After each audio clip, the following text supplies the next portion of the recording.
ఈ మధ్యనే మా సహచర మంత్రి వాకిటి శ్రీహరి గారు వచ్చింది. తెలంగాణ రాష్ట్రంలో ముదిరాజుల గురించి నేను చెప్పాల్సిన పని లేదు. వాళ్ళ ఆరాధ్య దైవం పండుగ సాయన్న.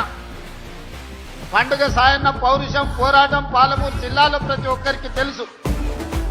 వారి జయంతి గురించి వాళ్ళు వస్తే అక్టోబర్ 22 పండుగ సాయన్న జయంతిని కూడా ప్రభుత్వం అధికారికంగా నిర్వహిస్తుందని మా ముదిరాజ్ సోదరులకు కూడా మాట ఇవ్వడమే కాకుండా ప్రభుత్వం వైపు నుంచి బీసీ సంక్షేమ శాఖ మంత్రిగా పొన్నం ప్రభాకర్ గారిని ఆ బాధ్యత కూడా నిర్వహించమని నేను వారికి సూచన చేస్తున్నా.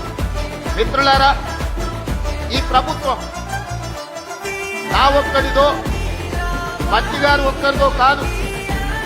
ఈ ప్రభుత్వం సామాజిక న్యాయం, ప్రజల సంక్షేమం కోసం పనిచేస్తున్న ప్రభుత్వం. ఈ ప్రభుత్వం